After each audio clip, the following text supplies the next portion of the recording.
Hi everyone, welcome back. Today we're going to be talking about price discrimination. Now, what we've done so far is we've looked at two different types of market structures, perfect competition and monopoly, and we looked at how firms behave in these different market structures and what the outcomes are on welfare in these two different types of markets. Perfect competition and monopoly are at opposite ends of some kind of spectrum. Perfect competition is efficient. All of our firms are competing with one another and they are price takers, while in a monopoly, we have some inefficiency, too little is produced and it's sold at too high of a price, and our monopolist is the price maker. They don't have to compete. Now what we want to do is we want to kind of look at what's going on in the middle of this spectrum between perfect competition and monopoly. And so we're going to start this discussion with price discrimination. Price discrimination happens when a firm is selling the same good or service to different customers at different prices. And the key here is that they have to be selling the exact same good or service at a different price to different types of customers. So when a firm is practicing price discrimination, it's not changing the price of its product based on differing costs. It's taking the same exact good and it's charging two different groups of consumers a different price. Now, if we're comparing price discrimination to monopoly, price discrimination can actually benefit our buyers and sellers. And we'll see why, because clearly, this word discrimination has a very negative connotation to it. So the reason why price discrimination might be better than monopoly is because it's going to allow our market to operate more efficiently. We're going to have more units of output sold if the firm can price discriminate compared to what it would do if it acted as a monopoly. So in order for any firm to practice price discrimination, they need to have some control over the price for their product, right? They need to be able to set these different prices for different groups of consumers. So in order for a seller to practice price discrimination, it needs to have some market power or some monopoly power. Before we start looking at how a firm actually practices price discrimination, let's mention a few common examples of price discrimination. So the first example I want to talk about is college tuition. When you pay your college tuition, the good or the service that you're buying is that you're paying for your education to get a college degree. But if you're going to a four-year university here in California, you're going to pay a different price if you're an in-state California resident or if you're a student coming from out of state. So the college is selling that same good to both students, but the in-state student pays a much lower price than the out-of-state student. We also see price discrimination with airline tickets. If you're willing to buy a plane ticket 3, 4, 5 months in advance, you're going to pay a much lower price than somebody who's buying their ticket the night before their flight. So airlines will often price discriminate based on time or based on a consumer's flexibility. Those who are willing to buy their ticket early are going to pay less than those who need to buy a ticket to leave on a plane tomorrow. We also see price discrimination with movie tickets. The price to go see a Tuesday matinee is going to be a lot lower than the price to go see a movie at prime time, 8 or 9 p.m. Lastly, anytime you receive a discount for being part of some selected group, you are benefiting from price discrimination. So a lot of stores will offer student discounts, veteran discounts, discounts for the elderly, and when these discounts are offered to select groups, the firm is allowing that select group to pay a different price than all of its other consumers. So anytime you show your student ID to get a discount, or if you use the website UniDays, you are benefiting from this price discrimination. We want to keep in mind that when a firm is engaging in price discrimination, it's selling the same good for a different price. And so we can illustrate this example with airline tickets. When an airline charges a different price for an economy seat versus a first class seat, this is not price discrimination. The amenities that you get in first class are very different from the amenities that you get in economy, right? So these are two different goods. Economy tickets and first class tickets are sold at different prices because they are different goods. But when we're looking at how the price of an economy ticket changes over time as you approach the date of your flight, then we're talking about price discrimination. In order for a firm to be able to practice price discrimination, two conditions must be met. First, the firm needs to be able to distinguish between different groups of buyers. So the firm needs to be able to tell which customers are going to be willing to pay a higher price and which customers will willing to be paid only a lower price. So the firm wants to be able to distinguish these consumers based on their price elasticity of demand. They want to know which consumers are going to be more sensitive to a change in price. So a good example of this might be like an early bird special at a restaurant. So some restaurants will offer a discounted menu for people who like to eat dinner very early. So they call this the early bird special. So let's say that you're willing to go to this restaurant and eat dinner between 4 and 6 p.m. If you eat between 4 and 6 p.m. at this restaurant, then your meal will be 20% off. So the restaurant is able to distinguish between these groups of customers, those who want the lower price and want the discount, and those who don't care, by offering this window where you can access that discount. People who really want the discount are going to be willing to go and eat dinner earlier. A lot of times, the people who take advantage of these early bird discounts are those who are retired or living on a fixed income. For them, that discount means a lot if they're on a budget, so they're going to take advantage of that. The second condition that must be met is that a firm needs to be able to prevent customers from reselling its product. So really what the firm wants to stop here is that it wants to stop these customers who buy the product at a low price from turning around and reselling it to the customers who are willing to pay a higher price.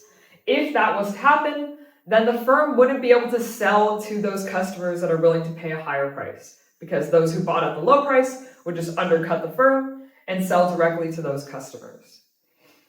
So we actually see this with airline tickets. When you buy an airline ticket, it has to be registered in your name. So that ticket isn't transferable the same way that a ticket to a concert or a sporting event might be.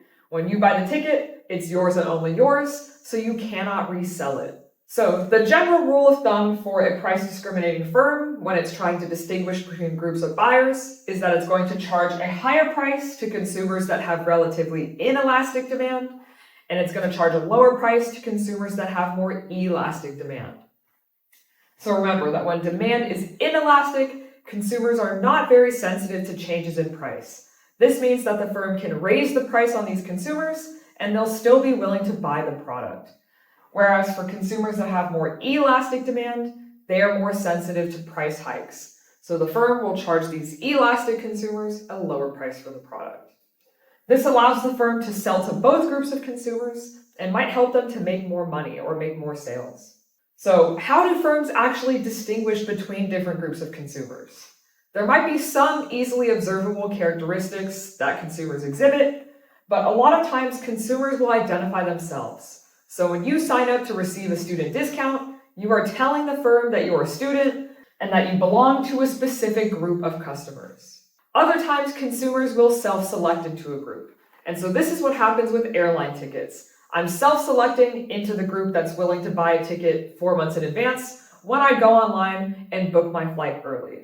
If instead I'm trying to buy a ticket the night before my flight leaves, I'm self-selecting into that group that's willing to pay a higher price. All right, now let's see what this price discrimination looks like on the graph. So keep in mind that for any firm to practice price discrimination, it needs to be a price maker, or it needs to be able to influence the price that it charges for its good or service. So our firm needs to have some market power, otherwise called monopoly power. And so because of this, our firm that's practicing price discrimination is going to face a downward sloping demand curve. To make these examples more simple, let's just assume that our firm faces a constant marginal cost. So marginal cost is a horizontal line here. So let's think about this example with the context of airline tickets. If our airline was just to charge each consumer the same price, so it's not practicing any price discrimination, it's going to produce 100 airline tickets, or it's going to sell 100 airline tickets, and it's going to charge a price of $300 per ticket. So it's selling each ticket for $300, but it's costing it $100 per airline ticket that it produces and sells. So the profit that's left over is given by this rectangle here. It's my price received per unit minus my cost per unit times the quantity that I sold. So the profit here for my airline when it's charging just one price would be 30,000 minus 10,000 or 20,000. Now, if our airline is able to practice some kind of price discrimination, It's going to break up its consumers into different groups, and it's going to charge each group a different price. So now let's imagine that our airline can break its consumers into two different groups. Those who are willing to pay up to $400 for an airline ticket, and those who are willing to pay only $200 for an airline ticket. So our airline is going to charge those first 50 customers who are willing to pay $400 a price of $400. So the profit that is earned from these first 50 customers is given by this area here. Then for the next 100 customers that the firm is going to charge $200, the profit is given by this area here. And so if we do some profit calculations on this graph, what we're going to see is that the airline is actually gaining this chunk of profit by charging some consumers more, and it's also gaining this chunk of profit by charging some consumers less. But it's losing out on the profit that was here. It's losing out on a little bit of profit from charging some of its consumers $200 instead of $300. But overall, the profit is larger in this case. So the airline is actually able to earn more in profit by practicing this price discrimination than it would if it just charged all of its consumers one flat price. Now we want to talk about the different types of price discrimination that a firm can practice. From the firm's perspective, this is their ideal or perfect scenario. Under perfect price discrimination, a firm is going to sell some good or service at a unique price to every single customer. And this unique price is going to be exactly equal to each consumer's maximum willingness to pay. So basically, the firm has perfect information about how much each consumer is willing to pay for this product, and they charge each consumer exactly that price. We see this most commonly in the real world through car dealerships and jewelry stores. When you go to buy a car, the car salesperson is going to try and bargain with you to find exactly the price that you're willing to pay, and that's the price that they're going to charge you. By selling the good at the consumer's maximum willingness to pay, the firm is attempting to extract all of that consumer surplus and turn it into producer surplus, or turn it into their own welfare. If instead the airline was able to practice this perfect price discrimination that we mentioned, they would be able to charge each consumer their exact maximum willingness to pay.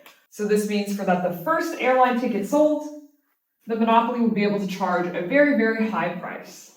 Then for the second ticket sold, they're going to charge a consumer the max price that they're willing to pay, and so on and so forth. For my first customer, all the way to my last, I'm going to charge them the exact price that they were willing to pay, all the way up until it's no longer profitable for me to do so. So when a firm conducts this perfect price discrimination, they actually end up taking this entire area under the demand curve and above marginal cost as their profit, or as their gains from participating in this market. So under perfect price discrimination, the firm takes all of that consumer surplus for itself as profit. So the welfare effects of any kind of price discrimination is going to be that for producers, they're going to increase the size of their producer surplus and they're going to earn a larger profit. However, for consumers, they might lose out on some consumer surplus. But one way that consumers do benefit is that more units of this product are going to be available for sale, and so more trade or more economic activity is occurring. Overall, when compared to a monopoly, price discrimination is going to increase total welfare, and it's going to reduce the size of the deadweight loss because it's allowing for more units to be bought and sold in the market. Okay, so let's compare the welfare under our three situations that we've talked about so far: a perfectly competitive market, a monopolized market, and a market where the firm is practicing perfect price discrimination. So we're sticking with the same graph as before. We're talking about airline tickets. So if our airline is behaving like a perfectly competitive firm, it's going to set its price equal to marginal cost, and it's going to sell 200 airline tickets. So it's going to sell 200 tickets for $100 each. Now, our producer surplus is going to be zero in this case. Our perfectly competitive firm is just breaking even. It's selling each ticket for exactly the price that it cost to make it. So producer surplus is zero. Then if we want to calculate our consumer surplus, we're looking for the area below the demand curve and above the price our consumers actually had to pay, bounded by the number of tickets actually sold. So our consumer surplus here is going to be this triangle with a height of $400, or 500 minus 100, with a base of 200, using our formula for the area of a triangle. So my consumer surplus here is 400 times 200 divided by 2, or $40,000. And my total surplus is always producer surplus plus consumer surplus. So my total surplus is 40,000. Now, under monopoly, our monopolistic airline is going to set its price to be greater than marginal cost. And it's going to do this by producing at the level of output where marginal revenue is equal to marginal cost, and then setting its price based on the demand curve. So if our airline behaves as a monopoly, it's going to sell 100 tickets for a price of $300 each. So now my producer surplus is going to be this area here. Or we think of this as the profit for my monopoly. It's selling each ticket for $300 a pop. It costs $100 to produce each ticket, and it's going to sell 100 tickets. So my producer surplus is $20,000.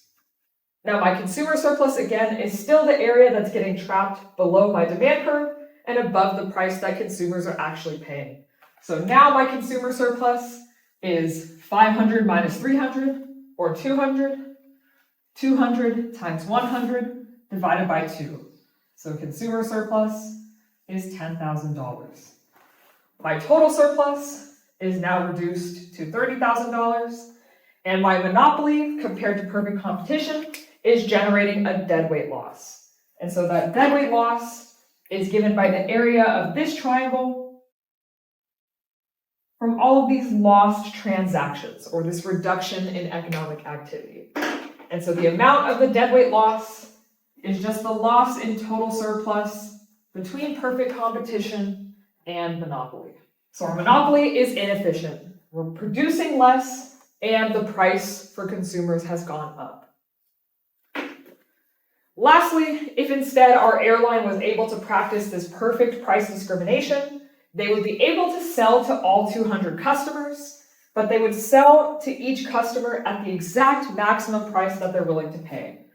So the airline would extract this entire area under the demand curve and above the marginal cost curve as its producer surplus. So in this case, our consumer surplus is going to be 0 because each customer is paying the exact maximum amount that they were willing to, so they don't get any extra welfare or benefit from participating in this market. Now, our producer surplus is the area of this entire triangle here, equal to $40,000. And so again, our total surplus is $40K.